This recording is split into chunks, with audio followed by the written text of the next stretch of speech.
You probably don't know him, but you likely know who his father was. Abdul Rahman al-Awlaki was 16 years old the night his life ended in southeastern Yemen. He was sitting around a fire under the moon with friends when a U.S. drone wiped him out. Like his father, Abdul Rahman al-Awlaki was a U.S. citizen, but unlike his father, the infamous Anwar al-Awlaki, he was no terrorist. He was one of the accidental victims of President Barack Obama's drone program, which is detailed in this new Esquire magazine article. It's entitled "The Lethal Presidency of Barack Obama." Tom Juneau wrote this article. He joins us now, and it's quite an article, Tom, and I really, really, truly appreciate you being on. You address so much of this article. The way you write like you're writing directly to the president. Can you just sum up your message to him for me?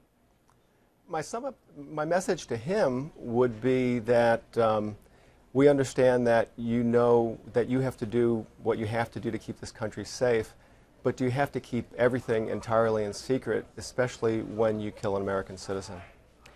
You quote President Obama's chief counterterrorism advisor as saying this: we discuss, we debate, we disagree on drone strikes, but how can they have time? And you bring this precise question up in your article. I'm just going to throw it back at you. How do they have time to sign off on each person when you say your number is thousands, killing thousands of people with these drone strikes? Well, really, that's the question of the story. They speak sometimes off the record or through leaks about the killing of Anwar al-Awlaki and how much deliberation went into that, and that deliberation sort of counted as due process for this American citizen who was, accused of plotting terror. But the killing of Anwar al-Awlaki's son, Abdul Rahman, must have followed very little of those things. It seems to have been a mistake. It seems to have been an accident. But it sort of contradicts this narrative that they've put out that every killing is done with great care and great precision. In fact, John Brennan, the counterterrorism advisor, said a year and a half ago that there were no mistakes made, that the process had gotten to such a point that there were no accidental drone strikes. And to the point of your piece and how you sort of weave these two narratives together, speaking directly to the president and the story of this 16-year-old American boy who ultimately is killed in Yemen. You mentioned the leaks, and the administration certainly has bragged about that, but they've been mute, as you point out, when it comes to these mistakes. This young man's name, you say in your piece, probably a name the president has never uttered. Yeah, he has definitely not uttered the name of Abdul Rahman al-Awlaki. Neither has the CIA. Neither has really anybody. I mean, I've talked to quite a few sources, and at the end of my research, I tried to get some sort of comment from somebody on this particular strike. And even though, zip, nothing. Even though, once again, this is an American citizen. I want to get more on this 16-year-old boy in just a moment, but the next question, one of many, is what happens then, Tom, when other countries, or perhaps more importantly, other leaders, they get a hold of this drone technology? Is this the next arms race? Well, we call the story the lethal presidency of Barack Obama, and what we talk about, what we're saying there, is that he has inherited this power and has expanded it, and will now hand it on not only to his successor as president, whoever that may be, either in November or 4 years from now, but it will be handed on to other countries. I mean, part of what they are saying is that, we are going to sort of try to pass on this process, try to pass on this model for other people using this technology. Does that worry you? Oh, it totally worries me. In fact, I think in general, one of the things that they've been saying all along is that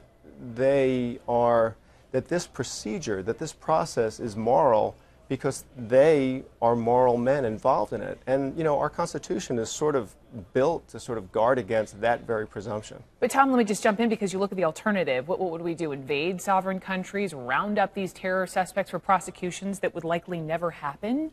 When you look at the alternatives, might that be worse? Well, yeah, I think that, war as an alternative is worse. I think that probably letting these people go as an alternative is worse. But at the very least, the administration should not be able to keep the killing of an American citizen, especially one not even accused of any crimes, secret. So I mean, you can start there. I mean, I know that other people have also suggested that there be a judicial process, that there be a special court to sort of at least add some sort of counterweight to a process that right now takes place entirely within the executive branch and in secret. You talk about the evolution of the definition of collateral damage, and with that, I just want to end with sort of how you end your piece with this 16-year-old boy we talked about, Abdul Rahman al-Awlaki. So you have this email from his aunt, and just this is part of the email. I wanted to quote this. This is from the aunt. Some may say Abdul Rahman was collateral damage. He was not in a cave in Waziristan or Tora Bora. He was simply a kid enjoying his time in the countryside. The ones that were in the wrong place and time were the American drones and nothing else. Do you, Tom, do you believe that President Obama, through his control of the drone program, murdered this boy? I think that he killed him in a program that has expanded the use of killing in a reckless manner. Tom Juneau, your piece is in Esquire magazine, and I really appreciate it. Thank you. Well, thank you, Brooke. Bye.